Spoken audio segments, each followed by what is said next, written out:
দয়ার নবীজি রাস্তা দিয়ে হেঁটে হেঁটে যায়, সেই পথে উম্মে জামিল কাটা যে বিছায়।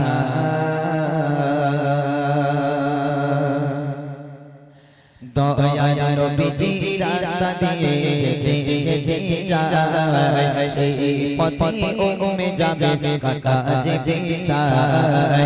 দয়ার নবীজি রাস্তা দিয়ে হেঁটে হেঁটে যায়, সেই পথে উম্মে জামিল কাটা যে বিছায়। রোজ নিশিদিনে উম্মে জামিল জঙ্গলে যায়, রোজ নিশিদিনে উম্মে জামিল জঙ্গলে যায়, বিশ্বত সব কাটা নিয়ে সেই পথে বিছায়। যে পথ দিয়ে দয়ার নবী মসজিদে যায়, যে পথ দিয়ে দয়ার নবী মসজিদে যায়, উম্মে জামিল বিছিয়ে কাটা থাকে অপেক্ষায়। বিশ্বত সব কাটা ফুটে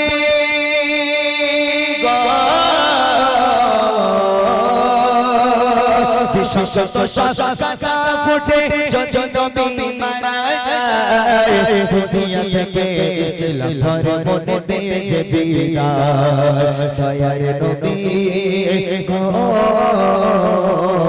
দয়ার নবী রাস্তা দিয়ে হেঁটে হেঁটে যায়, সেই পথে উম্মে জামিল কাটা যে বিছায়।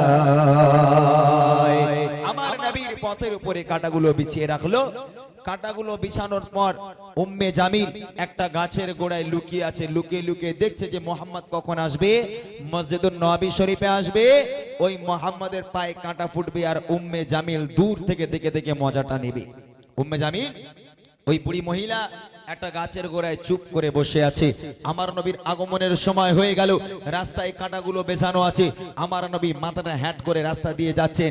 এমত অবস্থায় আমার আল্লাহ জিবরিলকে পাঠালো, জিবরিল তাড়াতাড়ি করে চলে যাও, আজকের আমার নবী পাকের চাচি আম্মা রাস্তায় কাঁটা বিছিয়েছে, হঠাৎ যদি ওই কাঁটা আমার নবীর পায়ে ফোটে, আমার নবী ব্যথা পাবে, আমি আল্লাহ নবীর যন্ত্রণা সহ্য করতে পারবো না, তোমার ডানা দুটো ওই কাঁটার উপরে বিছিয়ে দাও, যেন কাঁটা আমার নবী পাকের পায়ে স্পর্শ না করতে পারি। তাই কবি লিখছে, দেখেন আল্লাহ বলে জিবরিল আমিন যাও চলে জমিনে, আল্লাহ বলে জিবরিল আমিন যাও চলে জমিনে, নবীর কদম তলে তোমার ডানা করো শামিল। জিবরিল আমিন বলে নবী আর এগিয়ে যাবে না, জিবরিল আমিন বলে নবী আর এগিয়ে যাবে না, উম্মে জামিল বিছায় কাঁটা আমি বিছাই ডানা, নূরের নবী তানের ছবি গো, দয়ার নবী তানের ছবি কাঁটার উপর হেঁটে যায়, দয়ার নবী তানের ছবি কাঁটার উপর হেঁটে যায়, উম্মে জামিল তাকিয়ে দেখে কাঁটা ফোটে না, দয়ার নবী গো, দয়ার নবী রাস্তা দিয়ে হেঁটে হেঁটে যায়, সেই পথে উম্মে জামিল কাটা যে বিছায়। নবীর পায়ে কাটা ফুটবে আর আমার আল্লাহ বসে বসে দেখবে, তা তো কখনো হয় না। আমার আল্লাহ পাক বলছে, জিবরিল তাড়াতাড়ি করে চলে যাও, আমার নবী পাকের চাচি আম্মা রাস্তার উপরে কাঁটা বিছিয়েছে, ওই কাঁটা যদি আমার নবীর পায়ে ফোটে আমার নবী ব্যথা পাবে, অর্থাৎ তুমি চলে যাও, তোমার ডানা দুটো কাঁটার উপরে বিছিয়ে দাও, যেন কাঁটা আমার নবী পাকের পায়ে স্পর্শ করতে না পারে।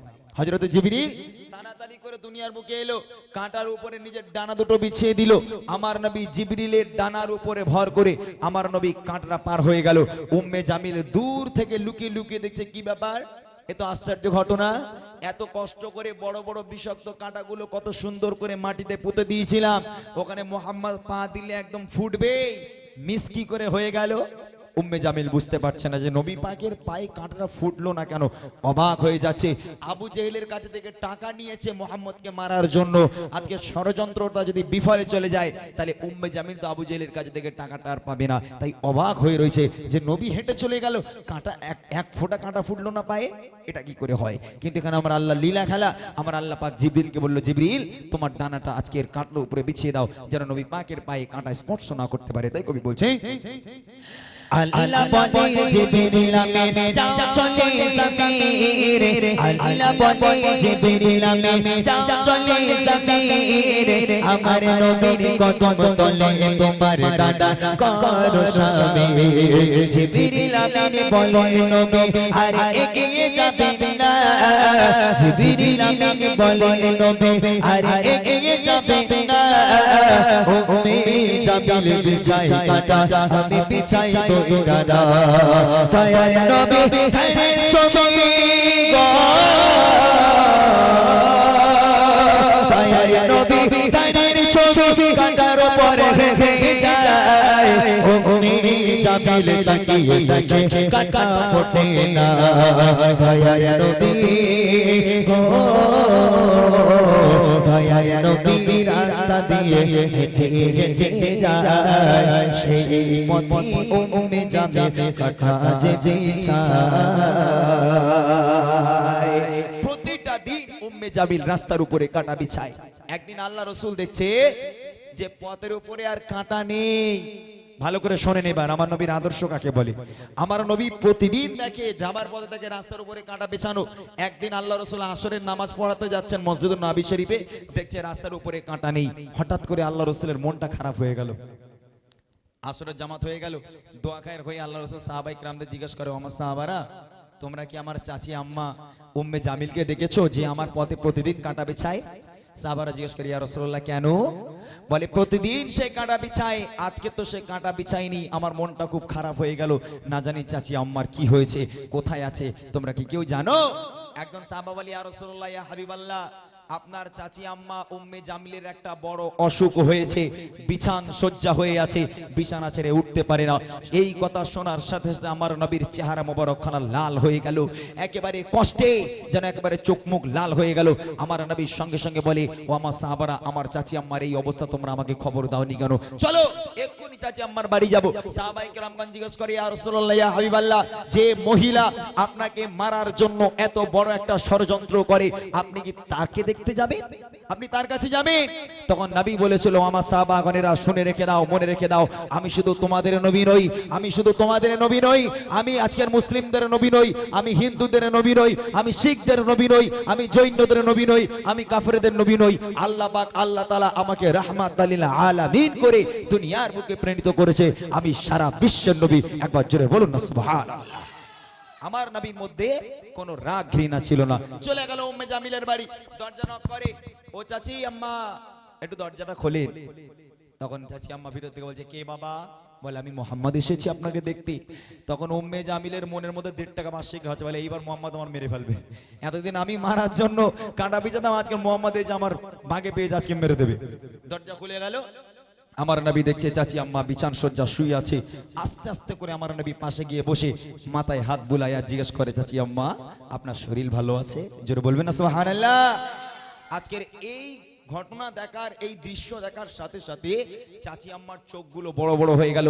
হে মোহাম্মদ, আমি তোমাকে কতটা খারাপ ভাবতাম মোহাম্মদ, আজকের তোমাকে মারার জন্য এত বড় ষড়যন্ত্র করেছি মোহাম্মদ, আর তুমি একটা শত্রুকে দেখতে এলে।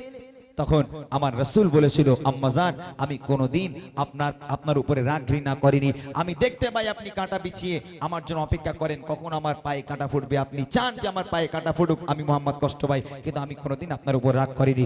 এই কথা শোনার সাথে সাথে উম্মে জামিল আজকে রাসূলের হাতে হাত দিয়ে কলমা পড়ে মুসলমান হয়ে গেছিল। শেষ কথা কবি লিখে, এমন ভাবে কেটে গেল যখন কিছু দিন, দেয় না কাটা পথের উপর চাচি উম্মে জামিল, খোঁজ খবর নিতে গেলেন নবী উম্মে জামিলের বাড়ি, খোঁজ খবর নিতে গেলেন নবী উম্মে জামিলের বাড়ি, দেখেন তিনি সোজারত হয়েছে কঠিন বিমারি, দয়ার নবীর হাত ধরে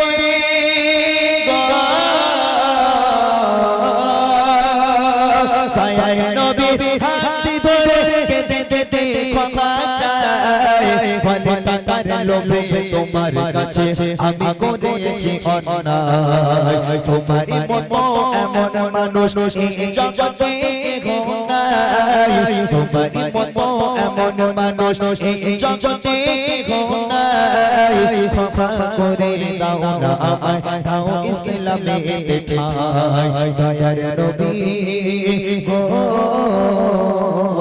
দয়ার নবী রাস্তা দিয়ে হেঁটে যায় সেই পথে উম্মে জামিল কাটা যে বিছায় কাটা যে বিছায় কাটা যে বিছায় কাটা যে বিছায় কাটা যে বিছায় কাটা ফোটে নাই কোন বীর কাটা ফোটে নাই কাটা ফোটে নাই কোন বীর কাটা ফোটে নাই দয়ার নবী রাস্তা দিয়ে হেঁটে হেঁটে যায় সেই পথে উম্মে জামিল কাটা যে বিছায়